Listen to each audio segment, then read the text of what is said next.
Recording.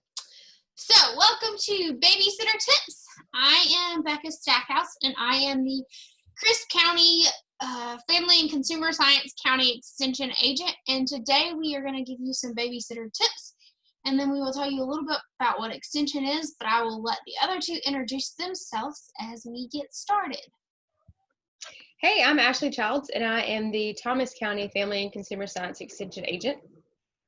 Hi, I'm Brad Averill. I'm the Family and Consumer Science Agent in Madison and Oglethorpe County. So today you're going to hear about tips, but let us tell you a little bit about what Extension is. So Extension is the outreach aspect of the University of Georgia, and we are here to bring you research-based information and to give you things that are backed by some kind of science base. And so each of us have different local issues that we focus on. So in Crisp County, we focus on healthy relationships, so parenting education, parent and adults and teen relationship education is a big one. And then we also focus on healthy homes, and green cleaning is a big one, so laundry education and healthy and green cleaning. And then our third one is chronic diseases. So those are the three issues that I focus on the biggest, and so there's a lot of programming that happens in that area. And those programs right now are available virtually, but I do them in person too as well when we get back to being able to do that. So, Ashley, what are your local issues? So the local issues in Thomas County are chronic disease and obesity prevention. So a lot of what I do is focus around an initiative that we already have established in Thomas County called the Live Better campaign. And so with that, it's a partnership with the hospital, and they've developed this awesome network of different organizations around Thomas County that are all focused and dedicated to improving the health of the Thomas County citizens. So a lot of what I do is programming on healthy eating, healthy lifestyles. We talk a little bit about fad dieting. So nutrition and health is really kind of my whole grain bread and butter. And I love what I do, and I'm excited just to be able to share with you today some nutrition tips for making healthy snacks while you're babysitting.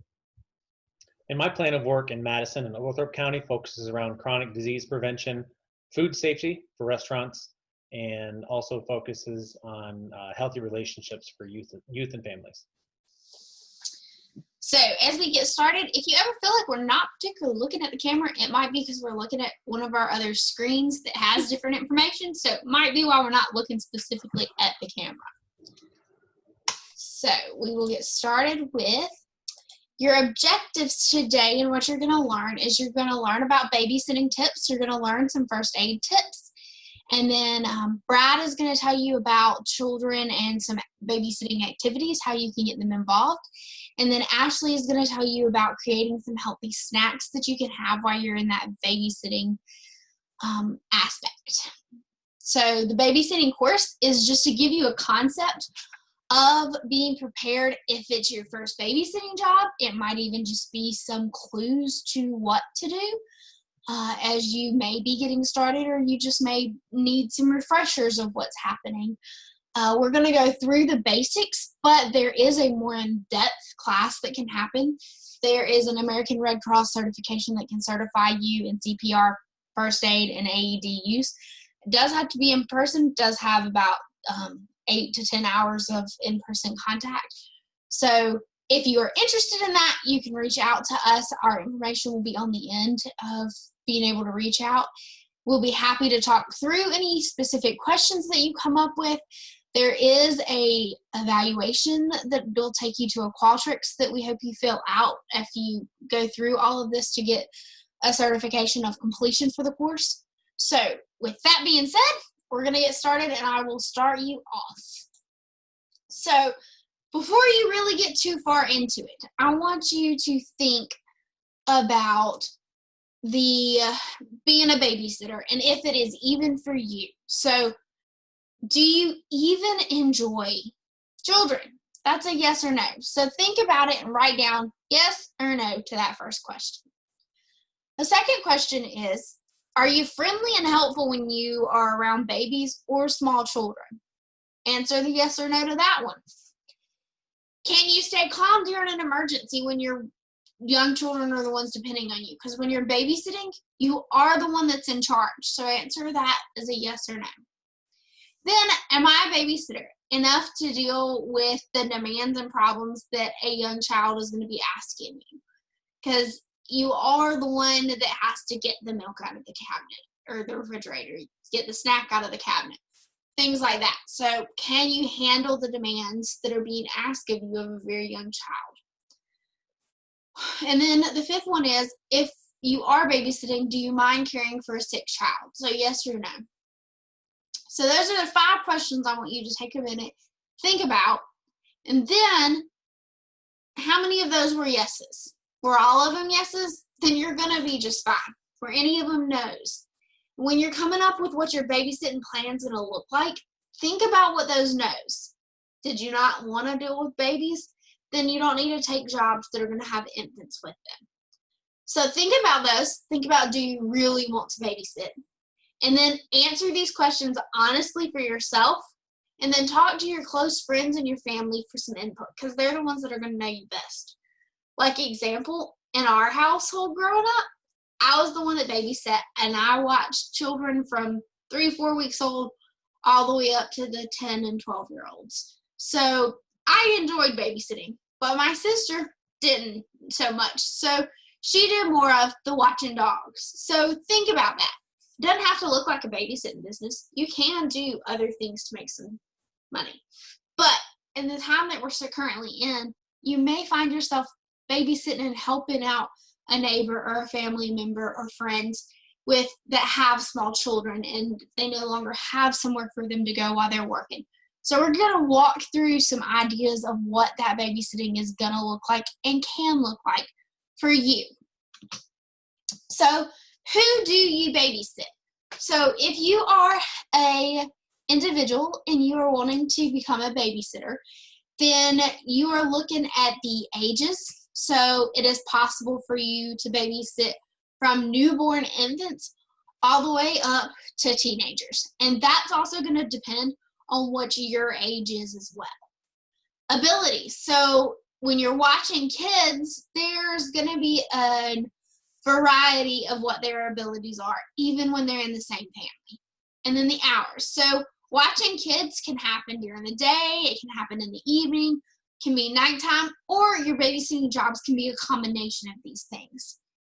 So as we get started more into this babysitter, what do you think a babysitter is? So this is the care of a child or children while parents are not at the house. Who do you babysit? Babysitting is a job that can be one or multiple children at a time that are these varying ages, the varying abilities, and the children can be children that have special needs. And so these are all things to consider while you're starting to build this business or while you're continuing this babysitting jobs. So as you are getting started with your job, these are some things to think about, and these are some things to do. So you're going to want to, before you get started, you want the number and the physical address of the job that you're taking. So you want the phone number of the family that you're babysitting for, and then you're going to want the address of where you're going to be doing this job. Especially, so when you babysit, you can be babysitting multiple children, but that doesn't mean that they all come from the same house. So the children that you babysit can come from different families. So it's important to know whose house you're going to be babysitting at. The second part is receive the details for the job. So point 2 is receive those details. Know what is important and what to know about your job. The third one is, before you accept it, check if you're even available for that particular time in that particular place. Because if you're not available, then you don't need to say yes and then go, oh, never mind, I can't. Because that's really going to reflect on your character, and it'll reflect on getting a future job.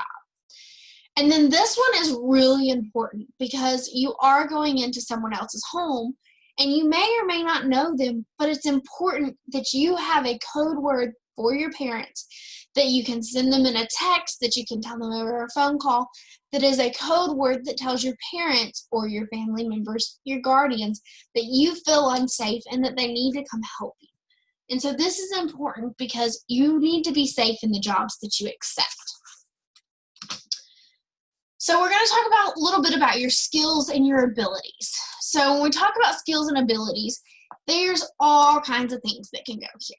But the first one is chat with your parents. Your parents are going to be the ones that you need to establish what your job is going to look like. So before you go to begin any kind of babysitting job, then you first sit down with your parents and you talk to them about what your idea is for the business, and then hear what your parents' idea is. And then help with your expectations and your parents' expectations to be set. So make sure that y'all are on the same page of what those expectations are going to look like for both of you. So this discussion with your parents is when you might be allowed to babysit. It might be how often you babysit. It might be how many children you babysit. These are all questions that you want to establish with your parents before you take the first job. Our second point is know what your law is, and that's going to depend on what state you're in. Since we're with the University of Georgia, I'm going to tell you what Georgia's state laws say and what's written out as some guidelines. So the first thing is if children are 8 years or younger, then they really can't be left at home alone at all. The second is if children are between the ages of 9 and 12, they can't, and their level of maturity is at a high enough level, they can be left alone for less than 2 hours, but no more of a time period. And then the third one is, which is kind of where you fall in, is where you can start babysitting, is about 13 years old or older, depending on if you have an adequate level of maturity. So this is why it's important to talk to your parents. You may be left alone and you may perform that role as a babysitter, as an authority by the parents. And you can do it for up to 12 hours, but that's a really long time to be responsible for kids. So keep that in mind when you're setting up those jobs. The third point is that you want to think about what your abilities and skills are. So if you go back to our first one of, is babysitting even right for you? This is where that's going to play in. So before you get started, you need to assess what your own abilities are. You need to, this can be done through learning your skills, learning what your ability is, learning what your interests are. You might need to ask yourself if you are comfortable to watch an infant, if you're comfortable changing diapers, if you can prepare bottles, clean up messes. If a child has a special need, are you aware of it, and are you able to take care of this child? So those are some important things to think about as you're looking at what your skills and abilities are. Does it match the job? So in the family, before you accept the job. So interview that family before you accept it. Why is this important? It's important to know if the job is right for you, to see if that job is right for you.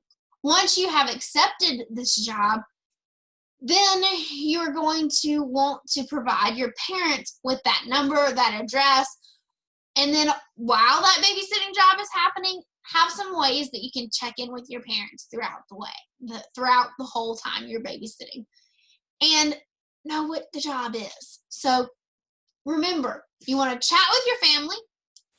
You want to know what the laws are in your state. You want to think about your abilities and your skills, and you want to interview the family before you ever just say yes. There are also alternatives to just being a babysitter. You can be a mother's helper. So let me define what a mother's helper is for you. This is a person who helps a mother mainly by looking after the children. So you can do this job, and it may be while the mother runs errands, you just sit in the car with the kids.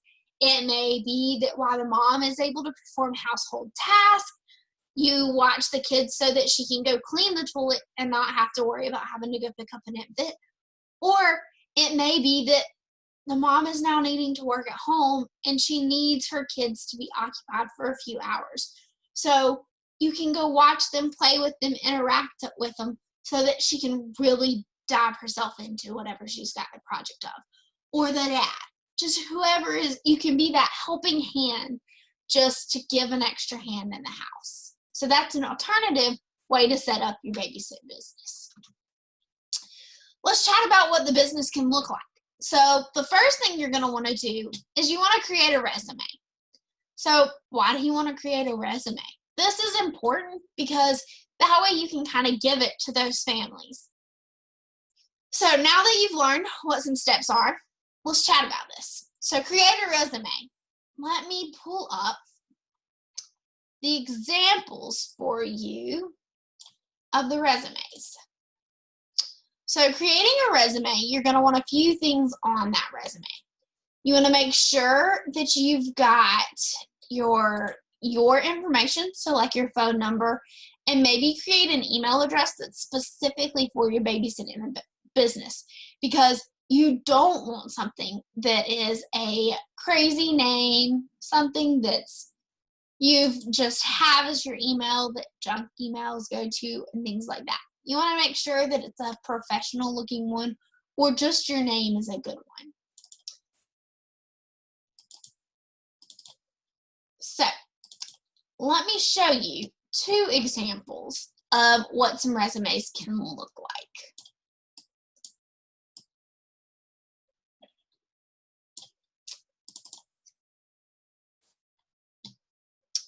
So here is one example of what a resume can look like.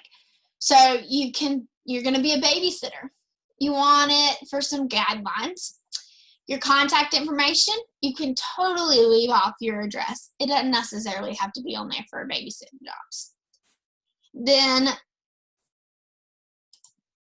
you want to put what your objective is. What is your objective for your babysitting job? What do you want people to know about it? So you're a responsible babysitter with experience caring for children during weekends, evenings, summers, winter breaks. You're skilled in having fun, engaging activities. You are trusted by parents.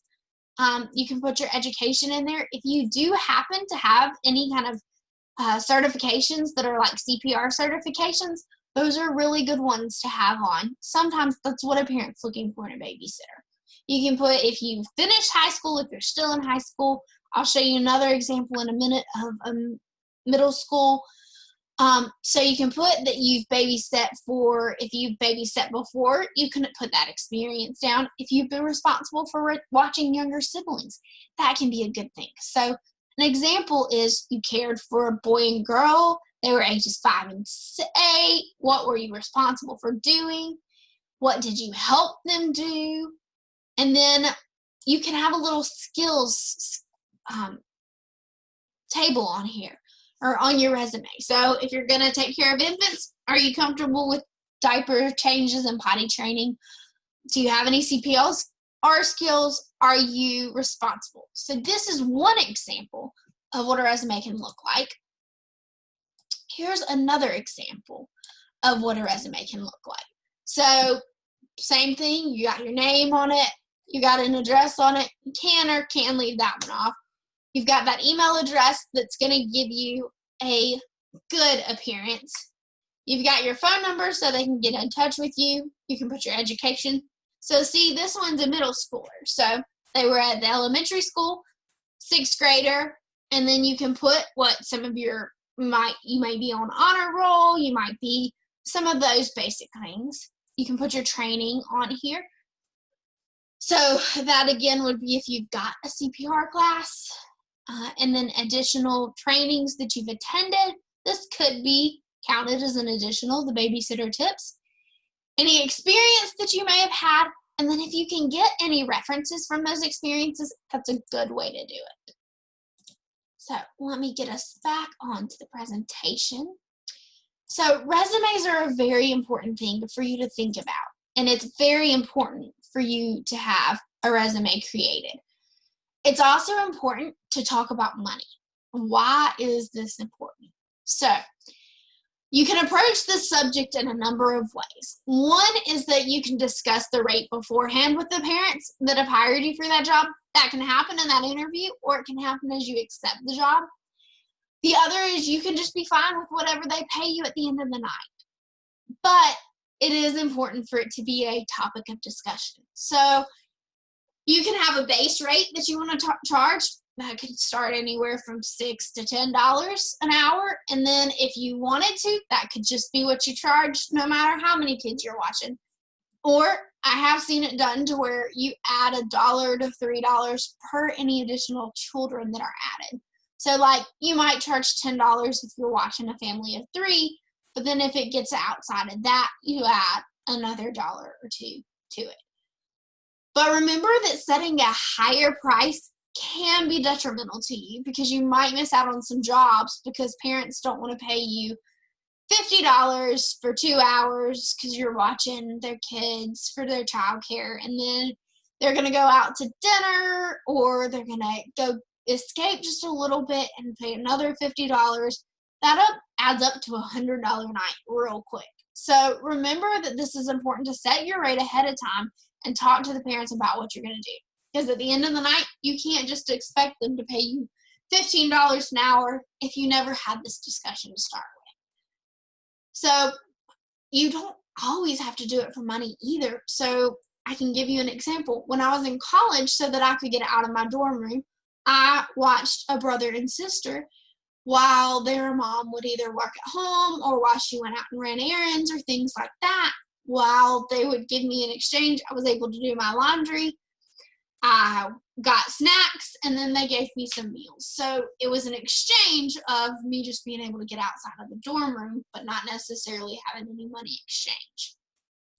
So lastly, remember to build yourself a resume for babysitting. Write a brief written summary of your skills, your qualifications, your experience, along with your personal information. You give your resume out and it doesn't have a phone number on it, people can't get a hold of you. And then if you do give it out, make sure you're responsive to any text messages or phone calls you get for potential babysitting jobs. So the recommendations for people, and recommendations can be anybody you've babysat for, or a teacher or family member, or just somebody that can give you a good reference of your character.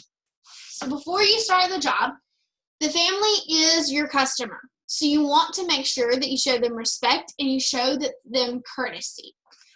You want to let them know that you appreciate their business. You want to make sure that you are available before you accept the job. If you have a curfew, you need to make sure that the parents know this before you accept the job. Never babysit if you are sick. Only cancel if an emergency comes up. And if you need to cancel, try to give the family you accepted the job from plenty of time to be able to find another babysitter if that's what's needed. So during the job, you want to always arrive just a little early. Never show up late. Follow the family's household rules and their instructions. Never leave children unattended to be on your phone while you're babysitting. You're not there to be on your phone. You are definitely there to watch the kids. So you don't want to be too engrossed in your phone. Always clean up messes from feeding children, playing games, anything that you've made a mess with. Don't leave a mess for the parents to clean up. And then when you are feeding kids, don't just rummage through the pantry yourself. Make sure that you've been given permission by the family to eat anything. And then do not have anyone come over unless you have prior permission from the parents to do so. Because remember, you're not there to socialize. You are there for your babysitting job. And then after the job, you want to thank the family for the babysitting job. You never want to gossip about them because this could cause you to lose some future cases, some future babysitting jobs because of the case of gossiping about them. So remember that it is important to take care of the families that you're going to babysit for. Now let's talk a little bit about washing your hands. Why is this important? Because our hands have lots of germs that can live on them. So the times you want to wash your hands are before you prepare food, after you change diapers, helping kids with clean up, handling garbage, coughing, or blowing your nose. So those are some important times to wash your hands, and Ashley is going to give us a few of these tips through a video.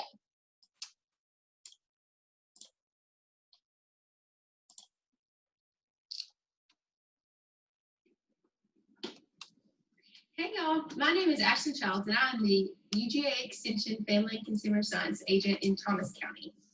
Today I wanted to talk to you about the correct way, yes, there is a correct way to wash your hands. So it's really important to wash your hands so that way you don't get yourself sick and you don't spread germs to other people. Germs are pesky little creatures that like to hide in the cracks and crevices in our hands, and it's really important that we wash them off.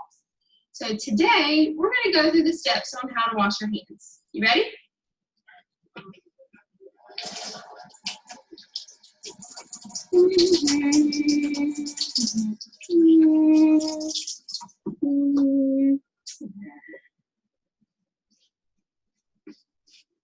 Okay, let's see how I did. I'm going to use my handy dandy germ eliminator. Get it? Handy dandy. Okay, so I guess we should probably turn off the lights to illuminate. Be right back.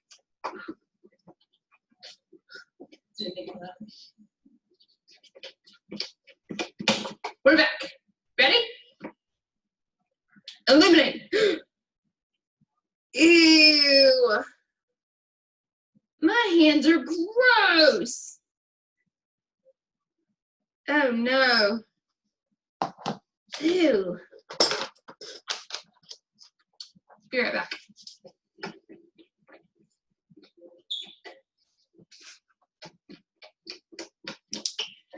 So I think I need to spend a little more time and effort on washing my hands. Don't you? Yeah. Okay, so let's try that again. So first off, we're going to turn on the water. Next, we're going to wet our hands. We're going to apply soap and rub them together. Go ahead and turn the faucet off at this point too, so we're not wasting water. And now comes the really technical part. So you want to scrub your hands for 20 seconds. So this is when a lot of people like to practice their ABCs, or you can sing the happy birthday song to yourself 2 times through to count out 20 seconds.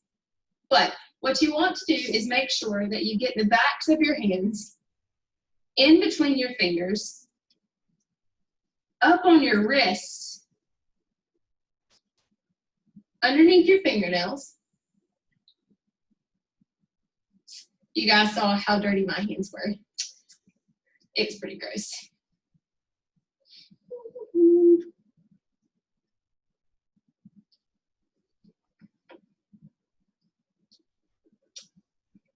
Now you can turn the faucet back on. And you're going to wash your hands downward to wash those pesky germs down the sink.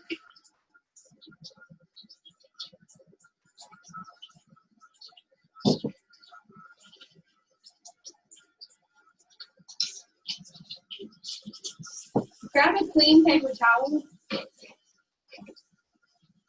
Turn off the faucet so you're not recontaminating your hands on the dirty faucet. Then you can grab another clean paper towel and dry your hands at this point. Now you can use some hand sanitizer. Remember, hand sanitizer works best on clean surfaces, which is why it's important to use after you wash your hands. Some good times to wash your hands are after you touch any animals, after you take out the garbage, after going to the restroom, and especially after sneezing, coughing, or blowing your nose. So if you have any more questions about proper hand washing techniques or when to wash your hands, contact your local UGA Extension office. Remember, keep calm and wash your paws, Georgia. So that is some important reasons of why to wash your hands. So next, we're going to talk about your appearance. Why does this matter? Appearance is important to dress in a clean and appropriate clothing and wear comfortable shoes that are appropriate for working around children. You don't want to be in high heels when you're going to watch kids because you've got to be able to keep up with them. You want to make sure that you do bring a change of clothes a lot of times because accidents do happen and you don't want to have to stay dirty. Remember, you are the role model and the way that you dress does matter. Also remember that there may be cultural, religious differences between you and your babysitting job, and this might be important in what you choose to wear. So those are all things that are important to keep in mind when you're dressing for the job and you're dressing with your appearance. Make sure that what you're wearing is appropriate for the job you're showing up at. Let's dive a little bit into leadership and why leadership is even important. Because even in a babysitting job, leadership is important. So let me define what leadership is for you first. So leadership is a person who guides and motivates others towards some kind of common goal. So the common goal in this leadership is keeping the children that you took the job for safe. So everyone can learn to be a leader. It is a skill that we practice, and it's one that we develop over time. So your goal is to motivate the children in your care. The goal is to keep them safe, have respect, maintain a routine, and most importantly, it's to have fun.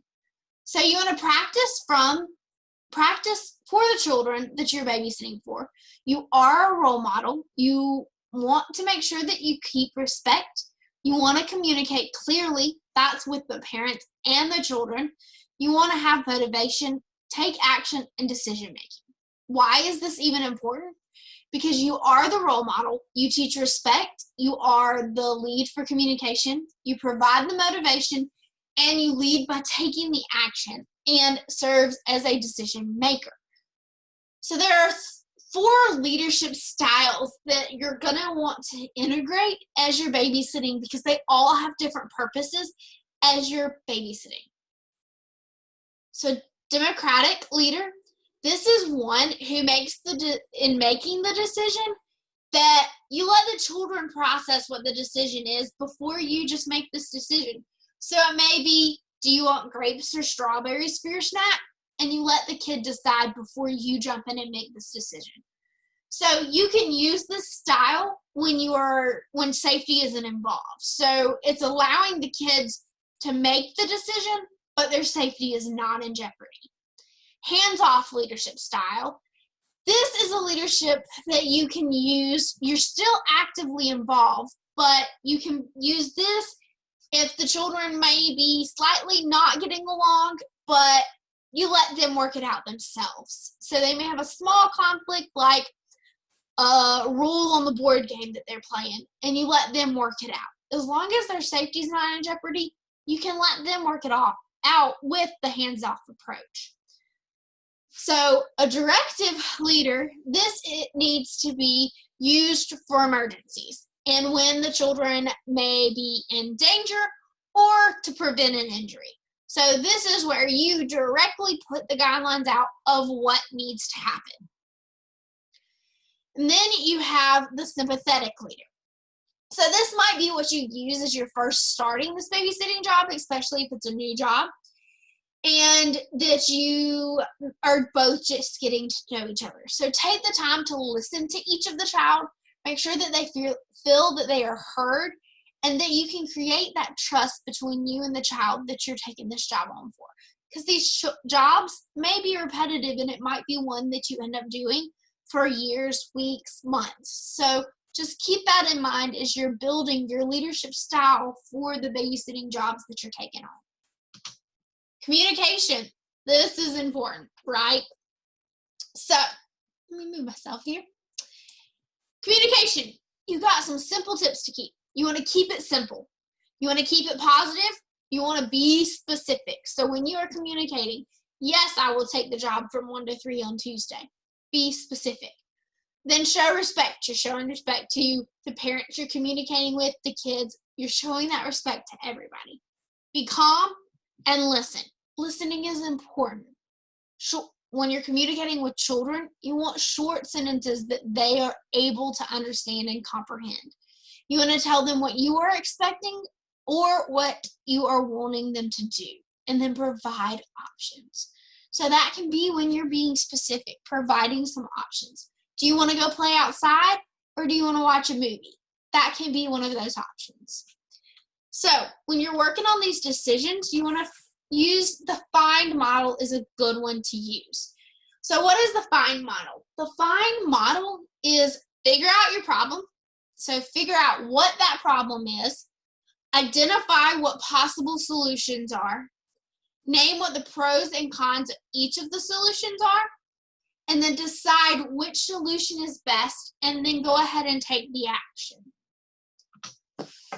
Let's talk a little bit about poisons. So we all in general know that mushrooms, you can only eat ones that you buy from the store. You can't just go out in your backyard and eat a mushroom because it could be poisonous. Snakes are the same way. It can be poisonous or it cannot, but you have to get really close to find out if the snake's poisonous or not. So we stay away from it, right? We're going to talk about some household ones now. So I'm going to switch the screen to where you can see me better.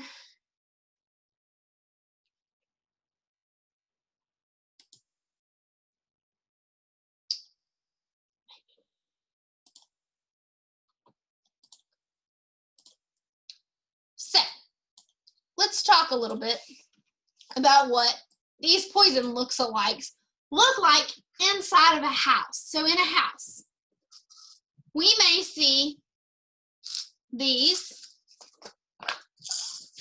We may see things like this. This very easily, that's medicine, right? But very easily to a child, it may look like M&Ms. They look real similar, don't they? So it's important for us to keep that in mind when we are with children. And when you're leaving stuff laying around like a purse or a bag, you may want to be real careful, especially if you have any kind of medicine in it. It's like the old thing. What's in grandma's purse? It could be anything, right? So that's where that can become dangerous. Let's look at a few more. So we got candy versus medicine. They look very, very similar. We got sand versus Parmesan cheese. Again, very similar. We've got ones that can really cause poison. This is sprinkles. Those are the little gel things. Very easily a kid might eat them, but this one is going to cause you some problems in that babysitting job. Then we've got, this is one I want you to think about. These very easily look like something that could be eaten, but these can be found under our kitchen cabinets for laundry detergent, dishwashing detergent, or they can be found as our laundry detergent. So you want to be careful that things like this are out of reach of kids and they can't get in it. Let me show you a few more.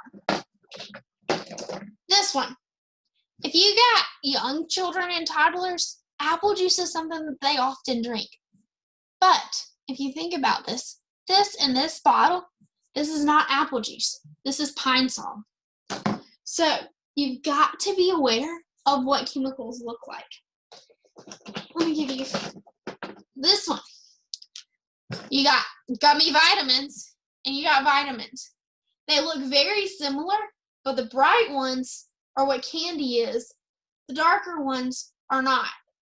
But they smell good, so it still could mean that a kid ends up eating it. This one's real good. You got water and you got rubbing alcohol. They look the exact same. They smell differently. But this one right here is your rubbing alcohol. So I just want you to think about that in aspects of, you may know what the difference, and you may be able to read the bottle, but that doesn't mean that the kids that you're babysitting can read, can smell the difference, know the difference. And so you want to be aware of not leaving things that are dangerous or poisonous sitting anywhere around.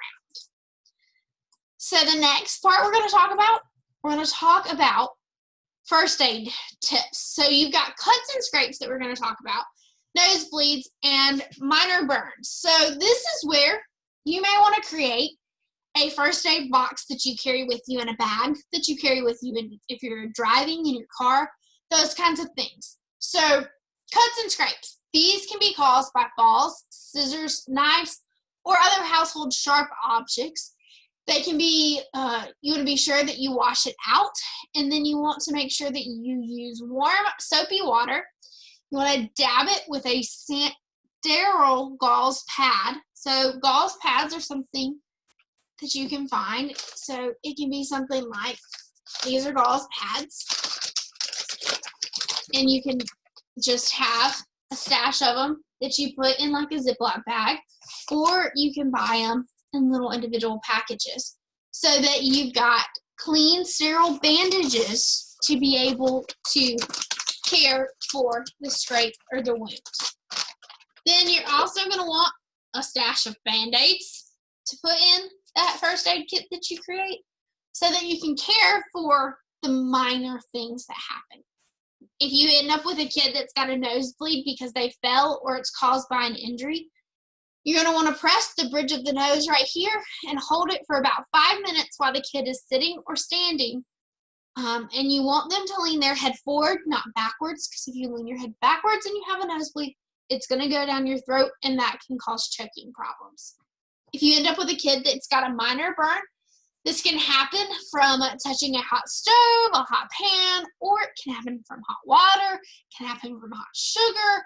There's all kinds of ways that can cause minor burns. So immediately you want to run it under cold water, and then you're going to want to cover it loosely, very loosely. It's very important not to tightly wrap this.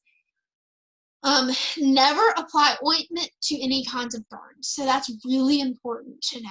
So other things that you may consider having in this first aid kit in case you need, there are gauze that are rolls that you could have. You can also have some bandage type things, ace bandages. And then as Ashley's going to talk about in her section, she'll talk a little bit about food allergies. But you may babysit a kid that's got one of these. This is an EpiPen. And so if you've got kids that have EpiPens, you're going to want to be aware of this because this could be very important during your babysitting job, especially if you're babysitting for longer periods of time. If anything is severe and terrible, you're going to want to make sure that you call 911 and report it to the parents. If it's a serious injury, you want to report it to the parents immediately. If it's a scrape or cut, you may be able to wait until the parents get home, but this might be something that you talk about with the parents during that initial interview of, if we have some scrapes and bumps and things that happen, how would you like me to report that to you? The last thing that you may want to have in your kit is you may want to have some gloves and some tape. That way you can loosely tape that bandage if you need to. So those are just a few items that you may want to create a first aid kit out of. So we are going to talk about holding and picking up babies. So when you pick up a baby, there are several ways you can do it. You can pick a baby up by putting your hand here and putting them on the bottom as you pick them up and put them into your arms. If they're laying like this, you can put one hand here and you can put one hand here as you pick them up. Always with any kind of infant, make sure you're supporting the head in some kind of way. You can also hold them on your shoulders like that. You can hold them upright like this. So just make sure any way you're holding them, you're supporting the head. Then we're going to talk a little bit about a toddler. Toddlers can get heavy quickly. Even though they don't weigh very much, they still can cause strain if you don't pick them up correctly. So make sure you put arms under each arm and you want to hold their body securely as you lift with your knees, not just your back, because that can seriously hurt you. Make sure that you bend at your knees as you pick up that toddler underneath the arms and lift up. So, snack time or meal times. This is another important time that if you are babysitting for longer periods of time, that you're gonna have to be ready to do. So, let's talk a little bit about our infant again. So our infant may need you to warm up their bottle. So you want to make sure that your first step is wash your hands, because you're dealing with germs that could be on your hands from whatever y'all have done in the day. So before you get the bottle, make sure you wash your hands. Then you gather any supplies to the instructions of what the parents have told you of how the bottle is to be prepared or fixed during the time. Then you want to warm the bottle and prepare the bottle as you're directed. Always shake a bottle so that it's evenly lukewarm and it doesn't have hot spots throughout the bottle. Then you want to give the bottle to the baby, and then as they finish, you gently burp them. Let's go back to heating the bottle up. When you heat a bottle up, never heat it up in the microwave. You're going to want to get really hot running water, set the bottle in that bowl of hot water, and then shake it up. And then always test it a little bit, which means you can take the bottle and gently put it on your wrist to test and make sure that it's not too hot for the baby to drink. Because the baby can't tell you, and you may end up burning them. So when you go to feed a baby, there could be several ways depending on what the parents need. But in general, you can hold the baby like this, and you put the bottle in. And then when you go to burp them, you just gently support them, and you burp them in the back. Make sure you do that about halfway and towards the end, so that you don't end up with a baby giving you spit up back out. And then if a baby is refusing a bottle, generally they don't want it. So these are things and directions that you need to specifically make sure that you get from the parents of that babysitting child. Now, if you're looking at a toddler or a little bit older, or even littler kids or teenagers, if you're helping feed them, you may just be getting a bowl, a plate, things like that. And then remember that toddlers can feed themselves, so you may be getting small spoons or forks that are toddler friendly that the parents have. So just remember that you're following the instructions of feeding a toddler the way that they are from the mom. So when you feed, you always make sure you wash your hands before you get started with any of it. Gather your supplies, warm and prepared as you were directed. If you are placing a toddler or a younger child in any kind of high chair, make sure that you always buckle them in so that they stay safe. Don't leave them in those by themselves, because that could cause for more of an injury and a problem. So when you're dressing a kid, let's talk about the dressing for a few minutes. So when you're dressing them, to use our little friend here, you're going to start with your head. You might have them on a changing table, a bed, or the floor, depending on the age. You're going to start with putting it over their head, and then you'll put their little arms through. And then you'll make sure that you have whatever size diaper they needed, and you'll get them all dressed. Now, this may depend on what the parents have asked you to do. And you may not have to dress them unless you have an accident that happens, which if you're dealing with toddlers and little ones, you're going to probably put a new outfit on them at least once if you're babysitting for a long period of time. So once you get the baby all dressed, you may just be putting them in one outfit. You may want to check with the parents of what kind of outfit they would like them to have on. So you got your baby all nice and dressed. So you want to be sure that you're doing it safely. You want to, if you're undressing, you want to undress any buttons that are there. You want to remove any shirts or pants. If the child's old enough to dress themselves, they'll let you know if they feel like they are old enough to take care of it themselves. You let them do so, but with some supervision and some help. So that is what you do to dress an infant or toddler. Now, if you think about the changing of a diaper, always have the materials ready before you ever begin. You want to make sure that you have a new diaper ready. You have a clean diaper ready for the baby that's all nice and dressed. And then you want to be ready to wipe, so you want to have your wipes close by. And then you want to be sure that you discard that dirty diaper after you change the dirty diaper in an appropriate way. So your baby would be laying on a surface. You would remove their clothes that need to be removed, unbutton onesies if you're dealing with a toddler, and then you're going to want to remove the diaper that's dirty.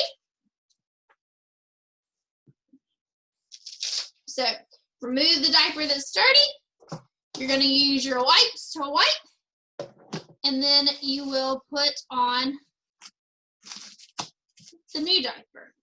So put the new diaper under them and then back over them, and then you're going to Velcro the new diaper on, and then you will put the new clothes on. Now remember, when you're changing a diaper, it's always possible that you end up getting peed on. So just be aware that as you are changing the diaper, be sure that you can roll the diaper up and then discard it where the parents have a place to discard it, whether that just be in the kitchen trash or if they have a trash near a changing diaper that you're going to be using.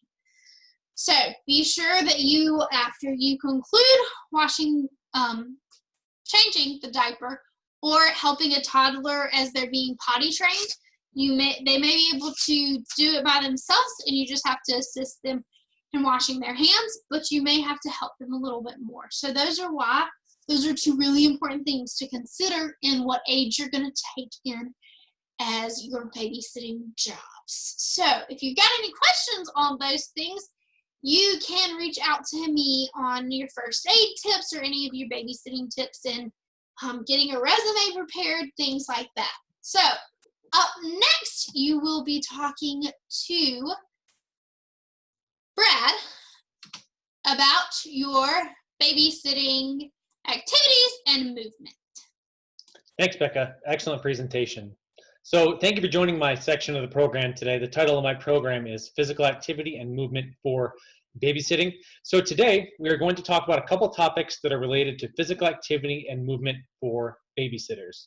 So today we will discuss what is physical activity and movement, how much should physical activity each child be getting, what are some safety precautions that you should take while children that you're watching participate in physical activity, and what kind of activities can you be doing with the children that you are babysitting.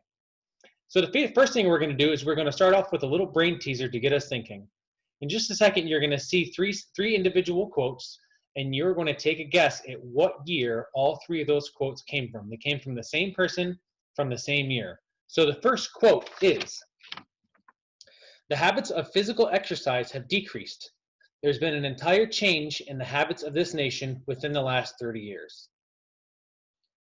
The next quote is, "We eat and give our children to eat large quantities of sugar as was never heard of in former generations."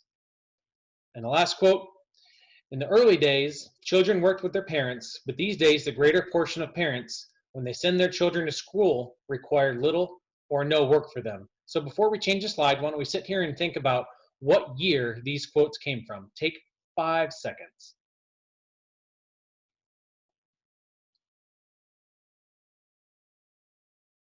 Okay, the answer is 1856 from a lady named Catherine Beecher. She wrote a manual called Physical Training, Health of Teachers and Pupils. So this again came from 1856, more than 150 years ago. And if you actually look at some of the quotes, I can't imagine what the people back in 1856 would think about the quantities of sugar that not only we're eating, but that our children are consuming as well, and the lack of physical activity that our kids are getting.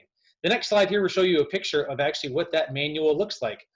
This manual is clearly showing some stretching techniques and what I would think are jumping jacks or either just over the head stretches.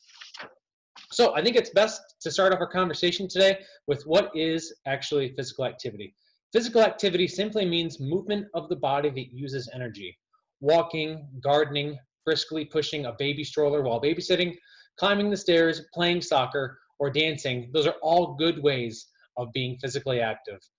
For health benefits, physical activity should either be in a moderate or an intensity style of physical activity. Again, when we're working with younger kids, we probably want to limit the amount of vigorous intensity, and we'll talk about some safety precautions here in a minute. But let's first talk about what is the difference between moderate and vigorous physical activity. The first thing we're going to talk about is moderate physical activity. Moderate physical activity can include walking. That's about 3.5 miles per hour or slower. So if you're just taking a leisurely stroll, that's probably moving at a moderate pace. Also goes the same for bicycling. General gardening, if you're gardening, maybe just raking, trimming shrubs, or planting. Also dancing is a fantastic activity, and dancing can be something you use all the time during your babysitting. Some families might have water activities like a swimming pool or access to a hose outside or a slip and slide or different water games. Playing tag and other light intensity indoor or outdoor physical activity games. If they're played at a light intensity, those would fall under the moderate physical activity spectrum. The next we'll talk about is the vigorous physical activity. Vigorous physical activity would be an example of running or jogging, lifting weights, or high intensity exercises where you really have your heart rate pumping. If you're swimming laps, that is a vigorous intensity physical activity. If you're playing soccer or basketball or different high intensity games or activities. Now, the best way to tell between moderate and vigorous physical activity is something called the talk test. The talk test is a simple way to measure relative intensity. In general, if you're doing moderate intensity activities, you can talk but not sing during the activity. In general, if you're doing vigorous intensity activities, you will not be able to say more than a few words without pausing for a breath. So, how much physical activity does the child need? It really depends on the age how much physical activity a child needs. If a child is between 3 and 5 years old, just simply them being physically active multiple times throughout the day is how much physical activity they are generally recommended to have. If the child is between 6 to 17 years old, the idea is for them to get 60 or more minutes of physical activity every day. And that needs to be a nice blend of moderate physical activity and vigorous physical activity, especially as our children are growing into their bones. We don't want to stress out their activities too much, but we also want to make sure that they are getting enough exercise to burn off those calories. So let's talk about some safety precautions for physical activity and the children that you will be babysitting. Children should be participating in activities that their bodies are physically prepared for and that they're strong enough for. Anybody that has ever watched a child try and do a push-up, you can tell that sometimes their bodies just aren't strong enough to do a push-up properly. Jumping jacks, pretty much most every kid can do a jumping jack. It might not be in the proper form, but pretty much every kid can understand how to do a jumping jack. And children should participate in the activities in which they're using their own body weights for short bursts. Again, using those jumping jacks, using some lunges, or just running around the yard is perfectly fine. Another safety precaution for physical activity in children is a very important one. Children should be drinking enough water throughout the day, both before, after, and during their physical activity sessions. If your kids are going to be out playing in the sun, they need to be wearing the proper amount of sunscreen and also wearing hats if it is a very, very sunny day or a hot day. I would use the parents' recommended sunscreen before applying your own. Maybe some kids need a larger SPF than others. So I would really talk with the parents and make sure that's a part of your discussion if the kids are going to be out and playing outdoors. The next is very important.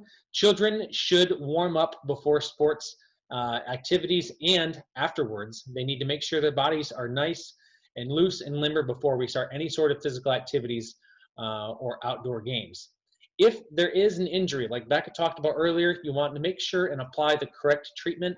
I think it's a good rule of thumb. Anytime there's an injury, whether it be a cut on the finger, a Band-Aid, at least take note of it. And if it's serious enough, call the parents. And if it's really serious, you probably need to call 911 or the police department. But make sure the parents are up to date with any sort of physical activity injury. Next we're going to talk about is something that is just important as physical well-being, is the emotional injury. The emotional injury prevention is just as important.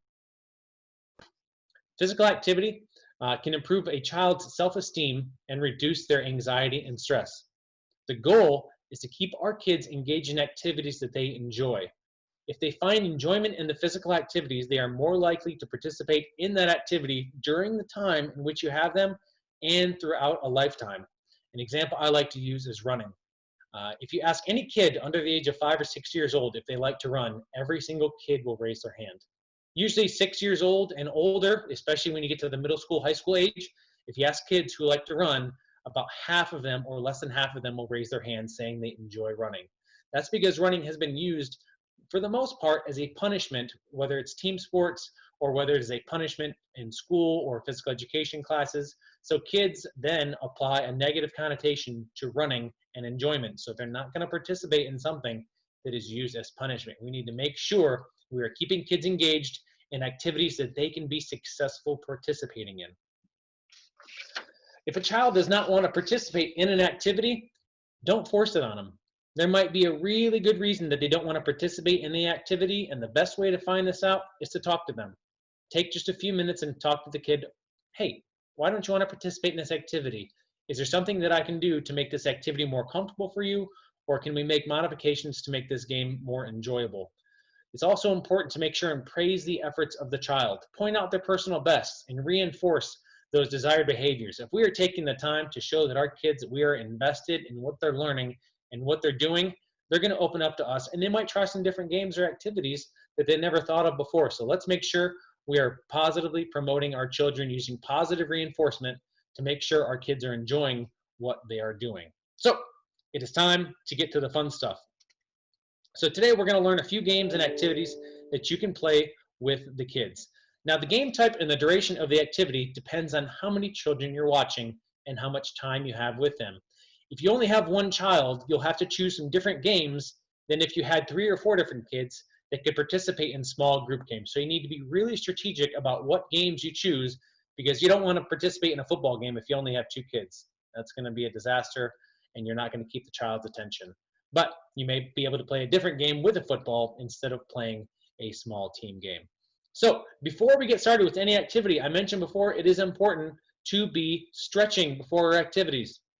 Stretching is a good way to get our muscles limber and to get ourselves warmed up before our activities. These don't need to be any sort of crazy technical stretching routines. They can be something simple as toe touches, arm circles, side bends, try to touch the sky, sitting butterfly stretches. These are easy time burners, especially if you have kids. Every kid likes to stretch. And make it fun. You can count 1, they can count 2, you can count 3, you can count 4. Really make this an interactive part. And again, the more time you can spend engaged with the child, the more likely they are to follow your instructions. So after stretching, we can get to the fun stuff. The first activity we're going to talk about is a game I like to call counting walks. Walking is a great way to spend some outdoor physical activity time with the children that you are babysitting. So as you step, count up to a certain number with the children and have them copy the amount of steps of the number that you're saying. You can make it a silly step, a hop, you can have them go backwards. The idea of this counting game is just to get kids, maybe find the biggest number that they know and do different activities counting up to those numbers. You can count steps, you can count different twigs you see on the ground, you can count how many animals you see. You can really just spend a lot of time working on some math skills with the children and working on their physical activity. So I really like counting walks for a physical activity with a game. Our next walking game is another fun walking game. This is the fun nature walk. So take a walk with your children, whether you're gathering leaves, small sticks, grass, pine cones, rocks, pretty much anything that you find outside. Make sure the kids are picking up things you want them to pick up. These items can be collected and placed in a glass jar. This doubles as an arts and crafts project, and it can look really neat. A lot of times people do have glass jars or Tupperware containers. Make sure, of course, to ask the parents. You don't want to be using some nice china that they have around the house to gather pine cones in. If you are lacking certain elements of nature in the environment that you have, maybe in the neighborhood or at the home you're babysitting at, take pictures of things out in nature or out in the backyard, and then use them as a collage to take kind of an overall grasp and concept of things that you saw while you were out on your walk. Another walking activity is called the animal walk. Okay, you can take large pictures of animals on the floor, you tape them to the floor, and you have children step from one picture to another as the music plays, and you try to have the kids not step off the pictures. We used to play a game when I was a kid, like don't step on the lava. You have to skip from rock to rock making sure you don't step in the lava. But we can use this one for animals instead. Make sure to have the children say the name of the animal. Remember, all of our physical activities can be learning opportunities as well. In school, our class is called physical education. We should be learning each time we are moving, and the best way to learn sometimes is through movement. You can have the kids hop from one picture to another, space some pictures out closer and further apart so you can work on the kids, small distance jumping and large distance jumping. You can also have the kids call out different names of animals and have the kids move throughout whatever space you have like that animal. If you have a kid and you say, what's your favorite animal? And they say a horse, have your child walk around like a horse, or a tiger, or a monkey. Any sort of animal can work with this animal walk. Next activity I have is called indoor cloth toss. This is a really, really good activity. You give each child a washcloth, either a small towel or a handkerchief, or anything that you have in the house, and use this to toss the cloth up into the air and to toss it to others. It's really just a game where the kids can take a piece of cloth, throw it up in the air. If you have a juggling scarf, those work best, or if you don't have a juggling cloth, like a Kleenex works really well for that. So ask the children to toss multiple cloths up at once. It's kind of like juggling if you have kids that are tossing more than one up at a time. In terms of skill level, you want to make sure to start with one cloth at a time and not having the kids start with too difficult of a task. If we assign too difficult of a task, the children can get discouraged and you can really prohibit them from wanting to participate in the activity longer. So again, start with a small towel or a handkerchief and just have the kids toss it up in the air. Maybe they can toss it up, do a spin and catch it before it hits the ground. Or a fun game we would play is you toss it up in the air and you wait for it to get as close to the ground as possible and you have to grab it just before it hits the ground. Next activity is also a fun one. This is called roll and activity. This is an activity where you can inspire arts and crafts, or you can just print things from the computer. You can draw or print off simple pictures with different types of physical activities, like bending, crawling, running, and these can be glued or taped to any box you have in the house, preferably a square one that will roll nicely. As much as we're all staying indoors lately, I'm sure there's plenty of Amazon boxes that we could use to tape things to. Again, instead of drawing pictures, you could take some magazines and cut the pictures out of people doing different physical activities, and then you want to take the turns tossing the dice, the box that has the pictures on it, and all the children can do the activity that shows up on the top of the box when it lands. Now, before you start going and cutting into mom and dad's magazines, maybe bring your own, or maybe see if you can get some magazines that could have been donated from a library or another maybe small business that are done with their magazines. Small motor activities could be substituted to make the game more interesting for older children.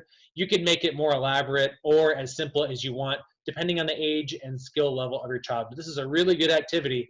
It's pretty much just a giant dice full of activities. So next game is called safety game. Another arts and crafts activity that you can incorporate physical activity. If you do have colored paper, you'd want to cut out circles, one red, one green, and one yellow. And then you ask one child to be the traffic light.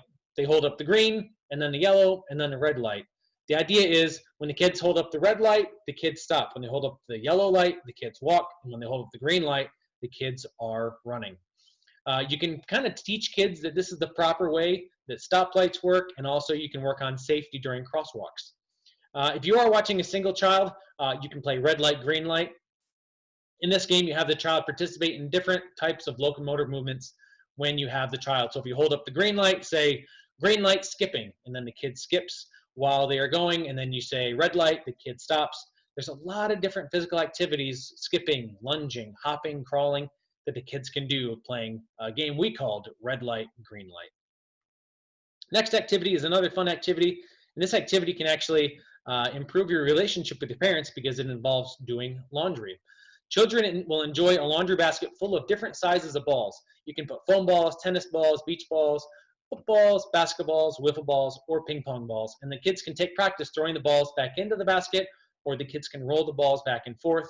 You want to make sure that any of the balls that you're using are large enough not to be swallowed by the toddlers. Toddlers like to put things in their mouths. If you're using a foam ball, there's a chance the toddler could put the foam ball in their mouth and they could try and swallow that. So please keep a watchful eye on children while they're playing with these. If there's an alternative to this game that the parents would enjoy, it can involve folding socks.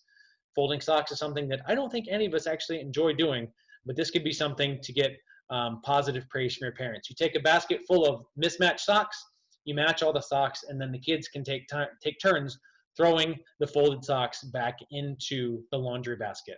Not only are you playing a game with the kids and keeping them engaged, you're helping the kid learn a life skill, folding clothes, and you're also helping the family with their laundry. Very, very fun game. And last but not least, once we are done with all of our physical activities for the day, regardless of whether it was a moderate intensity game or a vigorous intensity game, it's important to have a cool down.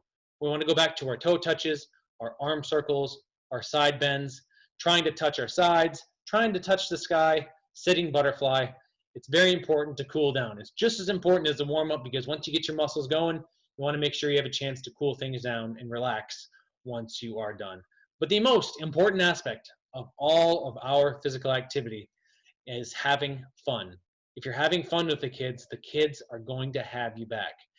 A lot of times when you ask a kid how their day was in school, they talk about the most fun thing they did. And the most fun thing that they do can be physical activity, and it can be some of the movement games that you participated in that day. So let's make sure we're having fun. Let's make sure that we are being safe. There's a fine line between being childlike and childish. And especially with babysitters, and especially being a young child, you want to make sure the ones that you're watching, you're participating with them in a childlike fashion. I know it's fun to get caught up in the game and want to be competitive. I'm one of the most competitive people that I know, but you have to know that boundary, because if you are being too childish, the game can become unsafe for the child, and we want to make sure we are not crossing that boundary. So be childlike, not childish, and have fun. Our next speaker is going to be my friend Ashley Childs. She's going to talk to you about some fun ways to prepare healthy snacks and nutrition for the children that we are watching. Thank you for watching.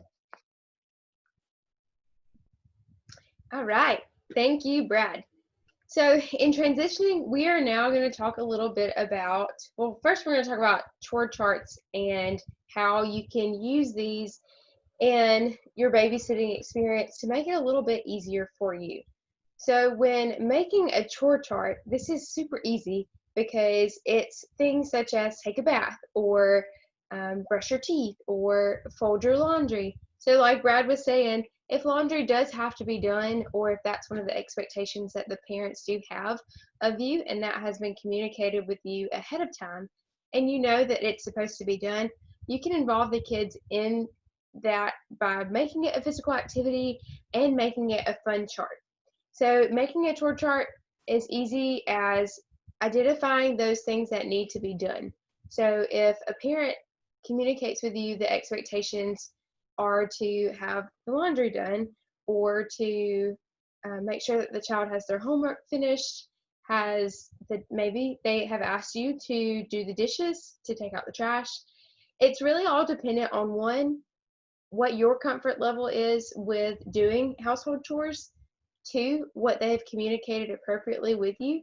If they've not told you ahead of time that that's something that you have to do, then as long as you are not required to do it or not expected to do it, and it's not outside of your scope of ability, then don't worry about it. But as far as brushing teeth and taking a bath, depends on how long the caregiver is going to be gone. If they'll be gone until after the child is supposed to be in bed, it may be the expectation that you help to get those kids ready for bed.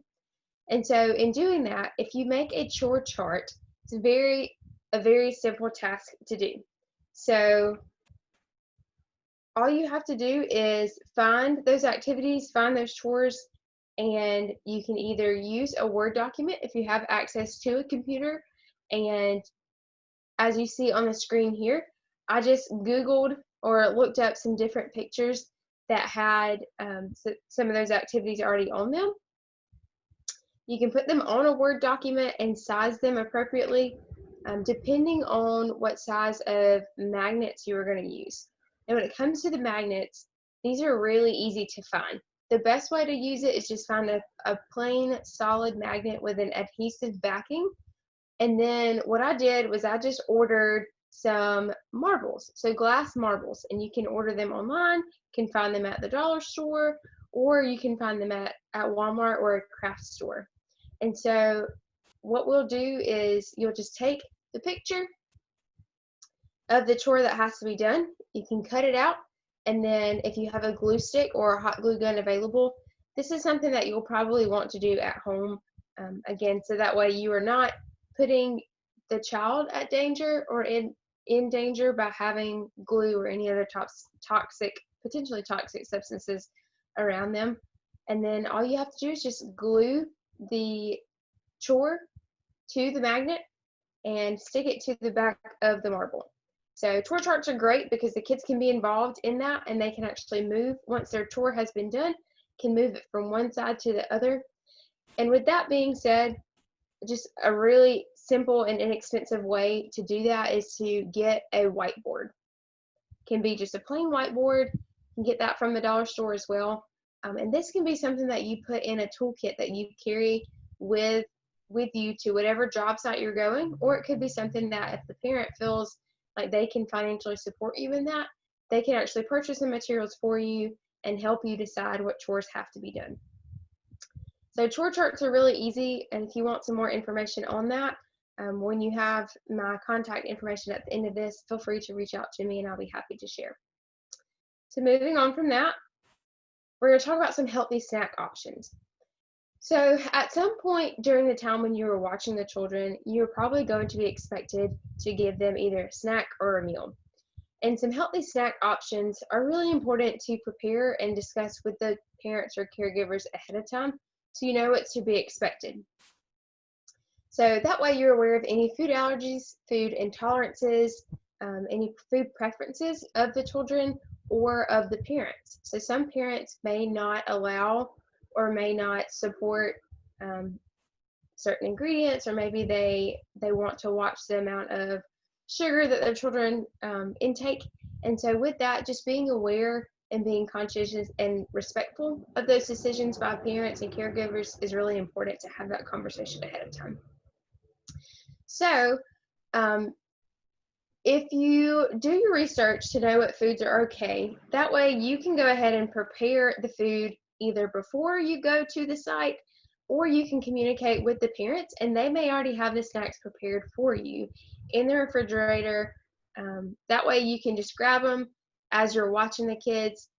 But if not, if they do expect you and you feel comfortable with preparing the snacks, that way you know what ingredients are okay to use, and you can communicate with the parents ahead of time if they're going to be the one to purchase those ingredients, or if that's something that you should prepare at your own home before going to the job site. It's also a good idea to ask what the children like to eat. So if the kids don't like something in particular, there's not really a point in you preparing it if you know they're not going to eat it. So when thinking about meals or snacks to prepare, just look for recipes that don't require very many complicated skills. So this all depends on your comfort level with cooking and with kitchen skills.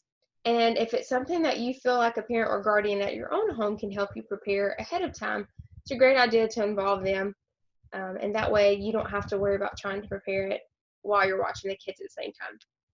So if you look up some recipes ahead of time, you can review those with the parents of the babysitting job, and you can review those with your own parents too, to kind of think through, is this really a good recipe? Is this something that the kids might enjoy?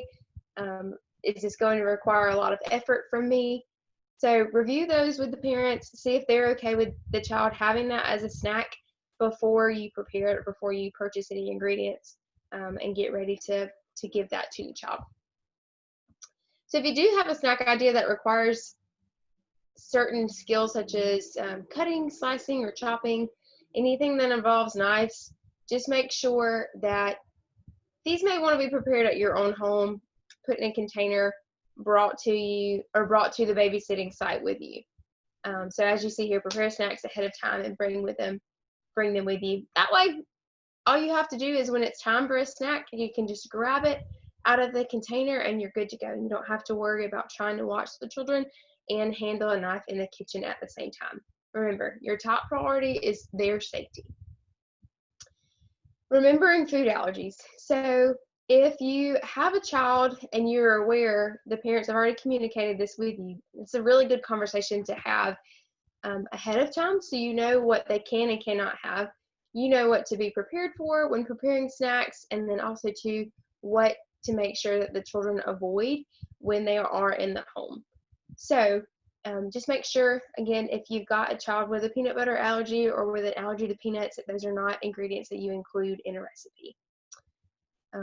So the next thing is going to be some nutritional snack components. So what does a healthy snack include? So if you're familiar with My Plate, this is something that is something that's put out by the USDA. So that's the United States Department of Agriculture. And what this does is it just shows the 5 different food groups. So you've got your fruits, your vegetables, your grains, your protein, and your dairy. So some examples of fruits are grapes, apples, strawberries, blueberries. Vegetables are celery, leafy greens, carrots. Grains are going to be like your cereals, pasta, any type of bread. Protein sources, meat protein sources are chicken, turkey. Some non-meat protein sources are going to be like your beans, peas, nuts, and seeds. And then dairy would be milk or yogurt. Dairy is another one to watch out for as far as food allergies or intolerances go, or preferences. If you've got a family that has chosen to have a non-dairy diet, make sure that you consider that as well. So these are the 5 food groups, and when you are looking for recipes for snack ideas, try to incorporate as many of these food groups as you can into your snacks to make it a well-balanced and nutritional snack or meal. So this blueberry snack mix, this is an example of a recipe that includes grains, it includes fruit, and you can actually customize it to where it includes some healthy fats and some proteins as well. So this is a recipe that has a 94% fat-free popcorn. It has toasted oat cereal, so if you have Cheerios. One thing to consider too is choosing lower sugar cereals. So notice these are not the Honey Nut Cheerios, so they don't have the extra sugar added to it. So your toasted oats, that's going to be a whole grain cereal, Life cereal as well, or any type of like Rice Chex. Those are going to be examples of whole grain cereals, and then blueberries. So you see down there, it does say optional peanuts. Again, if you have a child with a peanut allergy, obviously that's something you don't want to include, but there are some other alternatives to add a little crunch and add a little protein to it. So if you've got some pumpkin seeds or some sunflower seeds, you can put those in there instead.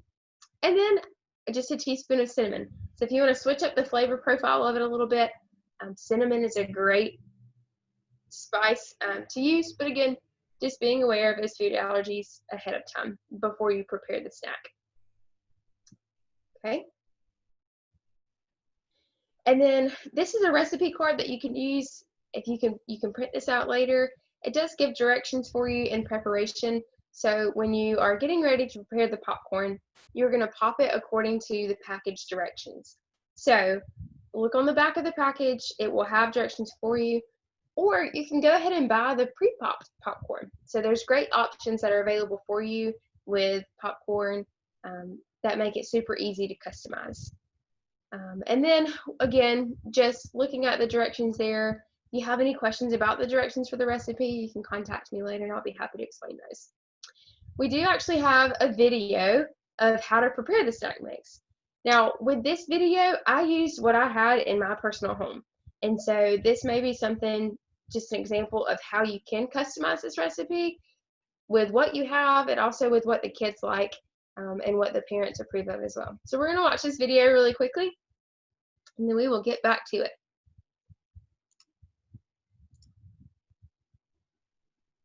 Consumer Science Extension agent. Today I just wanted to show you a really simple way to make a fun and easy snack that your kids can help you with at home, and you can use whatever you may have in the cabinet or cupboard to make this super easy and healthy trail mix. So what we're doing today, it's a popcorn-based trail mix, and I just have a few items that I had in my cupboard at home. So this is a 94% fat-free popcorn. Now popcorn is a great nutritious snack because it is a whole grain and does provide a great source of fiber. I have a Rice Chex cereal here. Now you can use whatever low sugar cereal you may have at home, like a So this is just the plain unflavored Chex cereal. I have frozen blueberries. If you've got fresh blueberries on hand, that's great, but frozen works fine too. And then I have some pumpkin seeds here too. So pumpkin seeds provide a good source of healthy fats and can be used in the snack as a different texture or crunch just to add to it too. So again, whatever you may have at home, if you've got dried fruits, that's fantastic too. But just whatever you've got in the freezer or what you've got in your fridge will work fine as fruits too. So we've got our grains here, we've got a healthy fat, and we've got a fruit. So before we assemble this, the first thing we need to do is wash our hands. So I turn on the water, wet my hands, wash with soap, scrub for 20 seconds.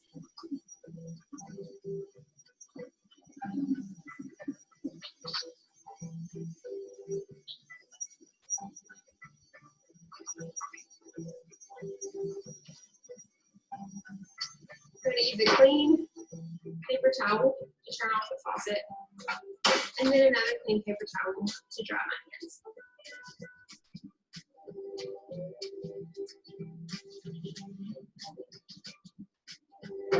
Okay, so the first thing we're going to do is we're going to put our popcorn into a bowl. Now, the measurements are provided on a recipe card that will be available at the end of this video for you.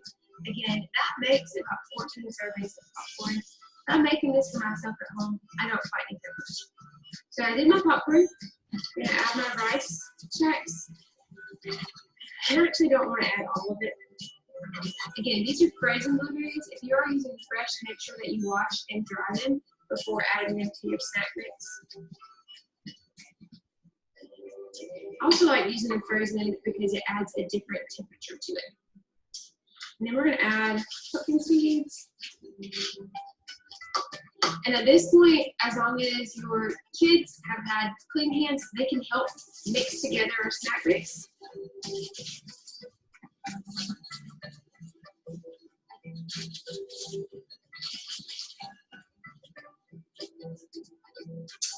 And then add just a few more pumpkin seeds to it. And we are good to go. So you can store this in plastic zip-up bags, which is fantastic just for a healthy grab-and-go snack. So if you guys are headed out, maybe to go for a walk, or you need just a mid-afternoon snack, they can already be prepared for you.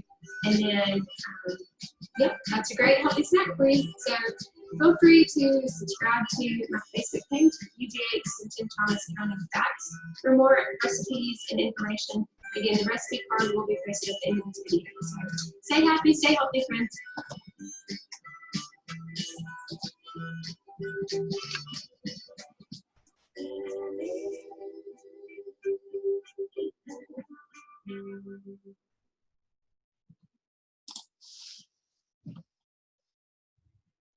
Okay, so that's just one option that you can use for a healthy snack. Again, I called it a snack mix, a trail mix, whatever you want to call it. But that's something easy that the kids can help prepare. You can use dried fruits, you can use frozen fruits, so you can make it customizable as you see fit. You can use kettle corn popcorn, you can use regular butter popcorn, however you want to. Okay, so we do have a few more recipes for you, just to go through some other options.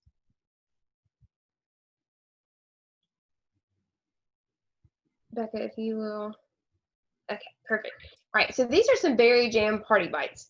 So this is really easy. If you've got some strawberries and blueberries available, all it takes is whole grain English muffins. So you've got your grains group in there. Peanut butter, or again, if you've got somebody with a food allergy to peanuts, you can use sunflower seed butter or any other nut butter that you have available. Fresh or frozen sliced strawberries. With this, you do need to thaw them out. So an easy way to thaw out berries is you can do it under cold running water. Or if you want them to have a little burst of flavor, you can actually do it in the microwave too. So you've got your frozen or fresh blueberries, strawberries, and then you don't even have to use a knife for this. You can split them in half, split the English muffins in half using a fork. and then spread 1 tablespoon of peanut butter on each English muffin half. So a tablespoon, that's going to be your serving size for this recipe. And then you're going to put your blueberries and strawberries on top of the peanut butter or other nut butter that you're using. So really easy snack to make. It's fun, it's colorful. So if the kids are able to, they can actually help make this one too. And then our next recipe is hummus. So if kids have never tried hummus before, this is a little bit more of a savory snack. So this one may also be something that you want to prepare ahead of time if you need some help with preparing it, as far as if you've never used garbanzo beans before, they're just chickpeas. They come in a can, so you will need to use a can opener. Calls for a clove of garlic, and with that, you can actually use garlic that's already pre-prepared in a seasoning mix too. Olive oil, tahini, that's going to be something that you can find pretty much at any grocery store, or you can actually use peanut butter or other nut butter for a sweeter taste. So you can just mash them with a fork, mash the beans until they're smooth, and then if you do have a blender, you can make it in the blender, but you don't have to. But this is something great that you can use with celery sticks, carrots, cucumber slices, bell peppers, or if you've got some whole grain crackers, it's a good option too. Okay, and then our last one is a yogurt crunch parfait. So a lot of these are dealing with blueberries just because of the time of year that we are in when this is being recorded. So we are in the midst of April right now, and blueberries are fresh in season. But again, you can use any fruit that you desire. Strawberries would be good in this recipe too. So just putting the fruit at the bottom of a jar or a bowl, layering it with some low-fat yogurt. This does call for lemon. If you use plain, it's going to cut back on your sugar content as well.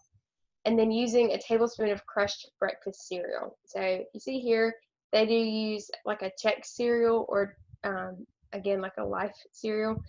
And those are just 2 brands. Just any type of low sugar cereal would be great to put on top of this yogurt parfait. Super simple, super easy, and that's a way to get in 3 of those 5 food groups.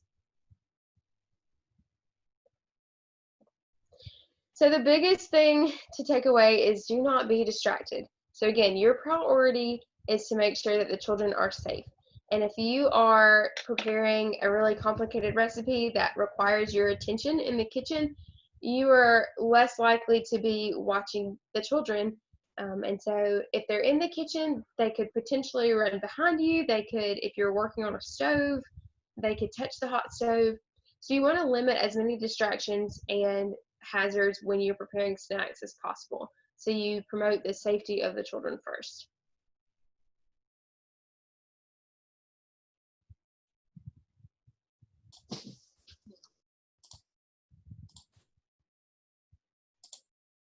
Okay. And with that, I'm going to turn it back over to Becca. So here is the contact information for the 3 of your presenters today. I was the first one, and I'm Becca Stackhouse, and I am the one that talked to you about the babysitter tips, first aid, and that kind of information. And then Brad was the one that talked to you about physical activity and how to incorporate some fun games. And then Ashley just finished talking to you about the healthy foods and how to incorporate that into what you're doing as you take your babysitting job. So do you guys have anything you want to add? Have fun with your kids. Play lots of games. Be safe. Right, yep. Just make sure that it's a fun experience for both you and the kids. And if you have any questions, don't hesitate to reach out to us at all. We're happy to help. And then our last thing is we have an evaluation that's going to take you about 4 minutes to complete. There's the QR code that you can scan, or we'll attach the link in the information that we put out in the description. You do have to have this password to fill it out, and it is the Babysitter Tips, which is just the title of the presentation we just finished for you. And we will work to send you a completion of participation once we see that you have completed this evaluation. This evaluation is just to help us evaluate the how we presented the program to you, if there was anything that we can do better in the presentation of this. It is also going to help us with anything of just reports that we write on the presentation itself. So if you would like to have anything else, just leave a comment in the video that you watch and let us know, or reach out to the one of the three of us. So thank you and have a great day. Bye.